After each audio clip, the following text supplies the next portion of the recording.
Hey guys, welcome to the Biotech Guru. This side Sunil Chaudhary, and in this video, I'm going to discuss about what was my strategy towards the CSR NET exam, like what I have followed and how I have qualified my CSR NET exam. Okay, so first of all, as you all know that CSR NET का result आ चुका है, and many of you have qualified your JRF or LS exam.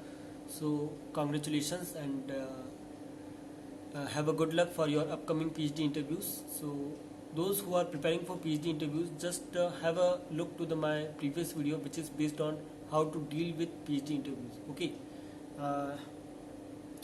Now come to the second point. आप में से बहुत लोगों का CSR नहीं निकला है, and कुछ लोग पॉइंट से रह गए हैं, कुछ लोगों का ये तीसरा या चौथा अटेम्प्ट है, and they are going to give up now. So guys, give up मत कीजिए. Just try to find out that what mistake you have done and correct them. Okay. Like negative marking की वजह से नहीं निकला, या scoring unit नहीं पकड़ी, कौन सा क्वेश्चन नहीं करना चाहिए था, कौन सा करना चाहिए था, नहीं पता था. So just try to find out. अगर आप इतने अच्छे स्कोर के पास पहुंच गए तो आपको एक अच्छी स्ट्रेटेजी की ज़रूरत है, या just try to find out and correct them and get back to the preparation. Okay, some of you told me that normalisation की वजह से नहीं निकला. Guys, I'm not going to give a philosophy or motivation because even I have qualified my LS exam in second attempt and JRF in third attempt. So I'm not going to give a motivation in this video. Just what I have feel is देखो, normalization की वजह से नहीं निकला, this is not a point because NT की कोई personally दुश्मनी नहीं है आप लोगों से. So just it is all about competition. Okay. Like कुछ लोगों का स्कोर अच्छा था, सो वो कंपटीशन में आगे निकल गए हैं. कुछ लोगों का स्कोर अच्छा नहीं था तो वो पीछे रह गए. That is all about competition. Okay, so what I feel is अगर आपको जेआरएफ के लिए एक सेफ साइड स्कोर करना है, that is around 120 to 125. Okay, because it is around 60% to 65, जो कि अभी तक सीएसआर का कट ऑफ कभी नहीं गया है. सो अगर आपको एक सेफ साइड में रहना है तो 120 से 125 का अटेम्प्ट करके लाइक स्कोर करना होगा, और उसके लिए आपको अटेम्प्ट करना होगा अराउंड 160 to 165 तक का, तब जाके कहीं 120 से 125 के बीच में आएंगे. Okay, so just try to find out what mistake you have done. Don't blame normalisation और this, just you have not made a good score. So try to make a strategy that how to make a good score. Okay, so and get back to the preparation. Now come to the last point, which is what was my strategy towards the CSR NET exam. Maybe it would help you. Okay, so first of all 8 से 10 unit select कीजिए. You have to select 8 to 10 unit. Okay, sorry, in which like biochemistry, cell biology, molecular biology, techniques. These are the compulsory unit because ये unit ऐसी हैं जो कहीं ना कहीं जाके बाकी की यूनिट के साथ लिंक हो जाएगी. ओके, सो ये यूनिट तो आपको करनी ही है. एंड इसके अलावा जो मैंने चूज़ की थी वो है biochemistry, cell biology, molecular biology, dev bio, cell communication, plant physiology, technique and ecology and evolution.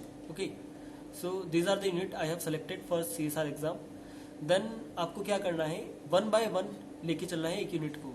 आप 2 यूनिट पैरेलली भी लेके चल सकते हैं. ओके, अगर आपको कंफर्टेबल है, अगर आपके पास अच्छा टाइम है तो आप 2 यूनिट लेके चलिए.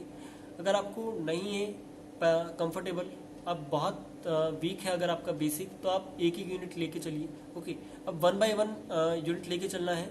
देन करना क्या है, सपोज कि बायोकेमिस्ट्री लिया. ओके, देन आपको इसको 3 फॉर्म में डिवाइड करना है आपकी स्टडी शेड्यूल को. Like first study, then revision, then practice.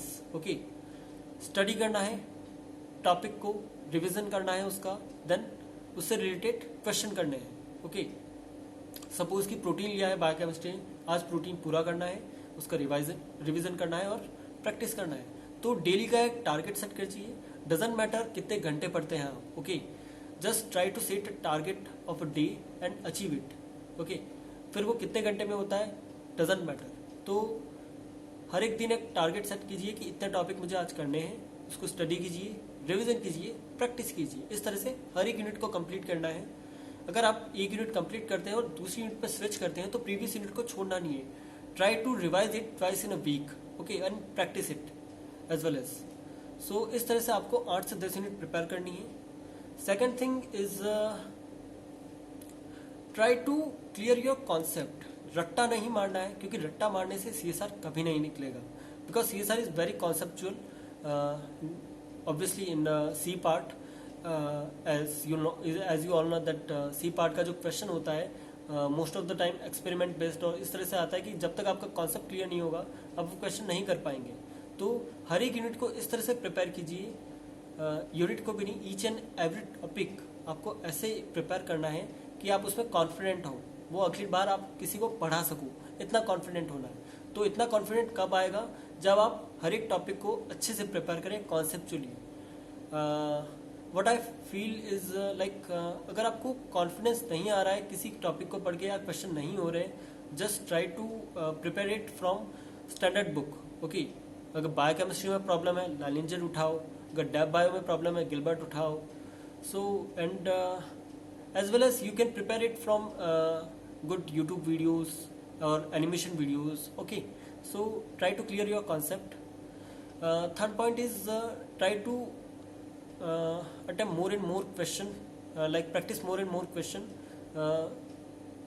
Don't be limit on CSR question. Okay, like you have to solve more and more questions so that you will be more confident in that unit.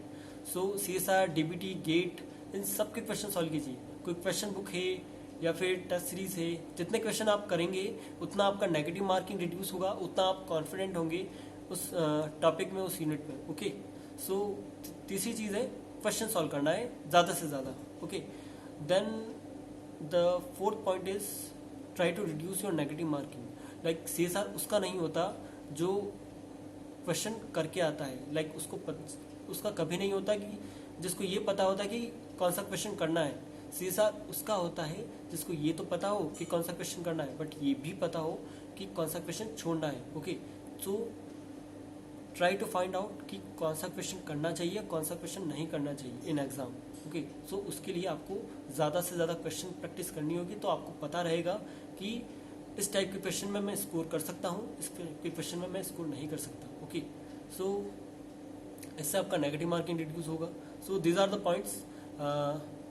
And one thing I have to add is revision के साथ साथ कभी कभी जब भी time मिले recalling कीजिए. Recalling is all about that, बैठे हैं एक पेज लीजिए, जस्ट जो भी टॉपिक या जो भी यूनिट रिवाइज करना है उसका एक टॉपिक उस पेज पर लिखिए.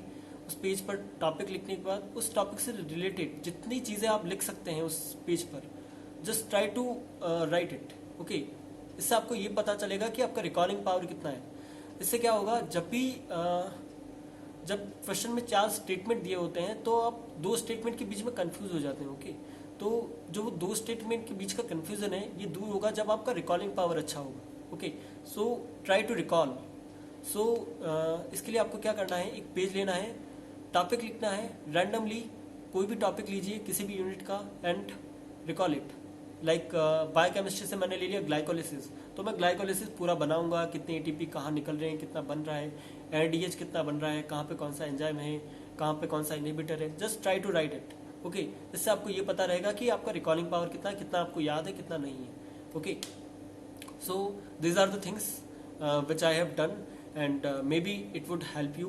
Okay, so get back to the preparation, try to correct your mistakes and have a good luck and bye bye.